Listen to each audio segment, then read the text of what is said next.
It's kind of a running joke in my office that I always get the weirdest calls, and it's true. One of the more interesting ones I got was from a drunk guy who meant to call the cops and was trying to file a noise complaint about his own party. While some of my calls can be pretty strange, they're usually fairly tame. I've been pretty lucky, I guess, because I haven't had too many disturbing or sad stories to tell from my past years working as a 911 operator. If you're looking for something like that, I can point you to several of my colleagues because unfortunately, there's no shortage of those in this industry. The call that particularly sticks in my mind is one that I had about a year or two ago. I can honestly say that it's one of the most frightening experiences of my entire life, and I think it's gonna stick with me forever. It had actually been a fairly slow afternoon that day. I know it sounds kind of insensitive, but if you're not taking a call, this job can get pretty boring. I got stuck covering my friend's evening shift, and I didn't expect things to get any more interesting. I was counting down the minutes until my shift ended when a call came through my line.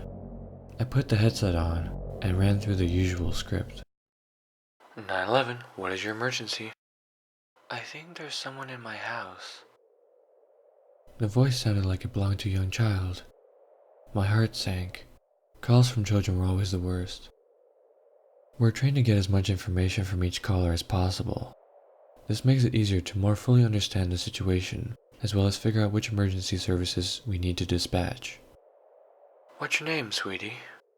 I kept my voice calm and upbeat.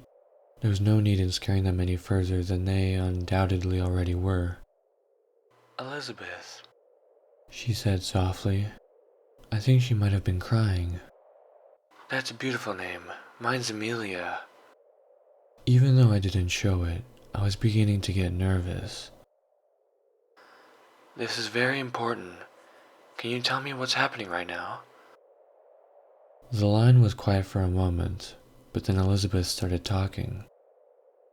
I think someone's in my house. Where are your parents? They're not home.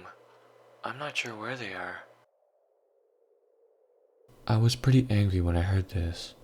What kind of parents leave a little girl home alone this late at night? Is there anyone else there with you? Yeah, I think they're looking for me. Elizabeth began, but her voice abruptly stopped at the very end of her sentence. Had it not been for her quiet, frightened breaths, I would have thought she, or whoever else was there, hung up. They said my name. She was definitely crying now. Where are you right now? I heard a door close. In my parents' closet. She spoke a little louder now, probably thinking that the intruder wouldn't be able to hear her from in there. I hoped she was right. I was glad that she knew to hide. A lot of kids freeze up in dangerous situations like this, especially if their parents or an older sibling aren't there. I asked her for her address, which she gave to me, but for the sake of privacy, I will only say that Elizabeth's house was in a fairly nice neighborhood in my area, and it wasn't far from the police station, which was very helpful. Elizabeth, just focus on my voice. I need you to try and relax. I'm sending the police to your house right now, and they should be there in about 5 minutes. Can you hold on until then? Even though I would usually try to get a little more information about the intruder, I always tend to err on the side of caution when children call 911. I'd much rather send someone and have it be a false alarm than risk their safety. Elizabeth did not answer my question, and it took her longer than I was comfortable with to respond. When she did, it was only one word. Listen. I heard the phone crackle as she brought it away from her ear and held it out in front of her. At first I didn't hear anything, but as I focused on the background noise, I noticed a lot of whispering. I couldn't tell what they were saying, but it definitely sounded like it was coming from more than one person. I hoped the police would get there in time. As much as I help people with my job and as many lives as I've saved, it is always so frustrating that I can't do anything myself other than wait and talk. Elizabeth's voice came out in hushed sobs. "He's coming up here. Please help." "The police are almost there. I need you to be quiet so he doesn't hear you. You're going to be okay, sweetie. I promise." She seemed to calm down a bit. There was quiet for a moment, save for the whispering, which was much louder now. I still didn't know what they were saying, but I was sure it was coming from multiple people. I could pick out at least 3 distinct voices. When I heard a door creak open through the phone, my heart leapt.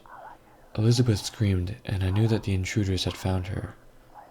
I was so scared for her, and I desperately hoped that someone would be there to help soon. "Are you okay?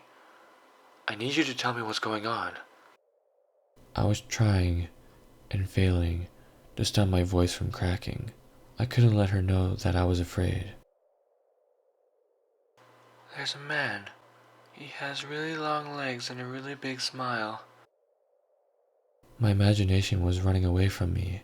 I pictured this poor girl alone in the closet, as an impossibly tall man towered over her. I heard another bang coming from somewhere in the house and someone yelling, "Police!" Thank God. I could hear Elizabeth crying as the whispers intensified. I still didn't understand how she only saw one person. There had to have been more than 4. "He isn't touching the floor." The line cut off. I frantically tried to re-establish the connection, but no matter how many times I tried, I was met with only silence on the other end. I would like to close with a message to any parents reading this. Please, please don't leave your young children home alone by themselves. I haven't heard anything about Elizabeth or her family in the years since that happened. The police only found the phone.